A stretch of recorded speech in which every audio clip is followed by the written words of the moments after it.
Bapak Ibu, sekarang kita akan praktekkan untuk lembar kerja yang kedua, yaitu getaran sederhana.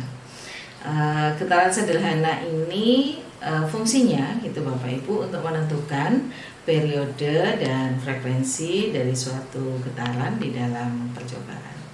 Alatnya sederhana saja Bapak Ibu, ada statif, kemudian ada bandul, kemudian ini talinya Bapak Ibu ya, kemudian ada stopwatch. Nah, Bu Susi pakai stopwatchnya, stopwatch digital yang ada pada ponsel Bapak Ibu.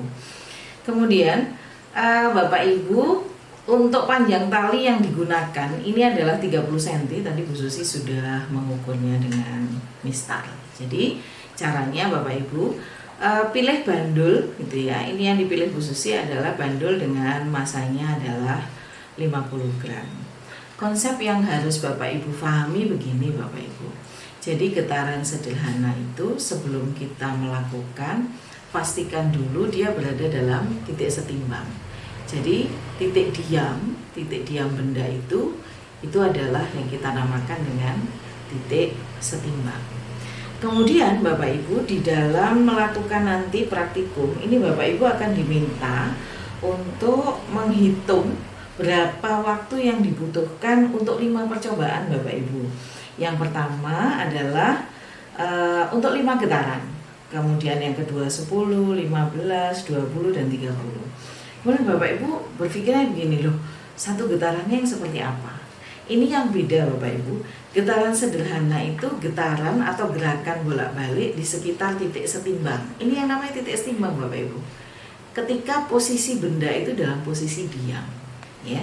Nah, menghitungnya Bapak Ibu yang namanya satu getaran sempurna itu kalau Bapak Ibu mengayunkan dari satu titik hingga kembali lagi Bapak Ibu ya. Ini contoh.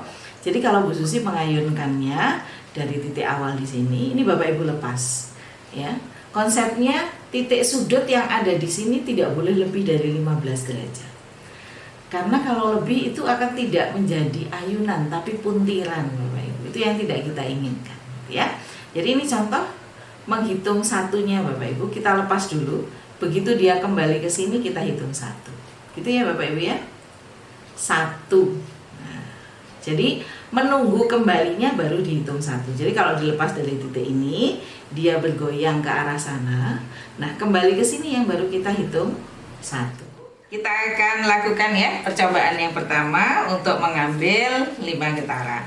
Bapak Ibu, ini harus ada kerjasama yang baik ya, tangan kanan dan kiri. Nah, soalnya kita akan melakukan ini bersama-sama. Kita mulai Bapak Ibu ya. Diingat, jadi begitu kita lepas kembali ke sini kita hitung satu. Ya, oke, kita mulai 1, 2, 3. 1, 2, 3, 4, 5. Bapak Ibu, dari hasil yang dicontohkan oleh Bu Susi, Bapak Ibu bisa lihat angka yang ada di dalam stopwatch itu adalah 0606. Ya, Bapak Ibu tulis di sini. Berarti 6,6 detik ya Bapak Ibu ya. Kemudian Bapak Ibu tinggal pindahkan di kolom yang ketiga, itu waktu getaran per jumlah getaran itu untuk mencari periode. Jadi tinggal waktu getarannya adalah 6,6 dibagi 5. Cukup seperti ini saja Bapak Ibu. Ya, Bapak Ibu tidak perlu sampai di hasil akhirnya. Karena nanti kita akan melihat gitu ya, signifikan atau korespondensinya dengan percobaan yang lain. Ketika nanti Bapak Ibu mencoba 10 getaran, 15 getaran, 20 sampai dengan 30 getaran.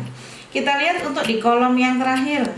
Mencari frekuensi getaran, Bapak Ibu tinggal membalik saja karena yang ditanyakan adalah jumlah getaran per waktunya.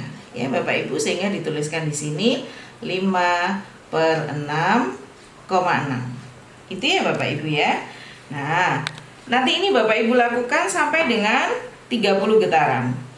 Setelah itu Bapak Ibu silahkan menjawab pertanyaan yang ada di bawahnya. Bagaimana hubungan antara nilai periode yang Ibu Bapak dapatkan dengan nilai frekuensinya? Ya, Bapak Ibu lihat hubungannya. Yang kedua, Apakah yang dimaksud dengan periode? Kemudian apakah yang dimaksud dengan frekuensi? Paling akhir adalah membuat kesimpulan.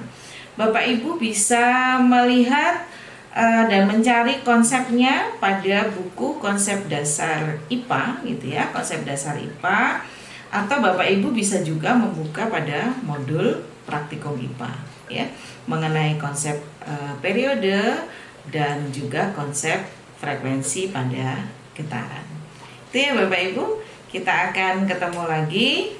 Assalamualaikum warahmatullahi wabarakatuh. Tetap semangat.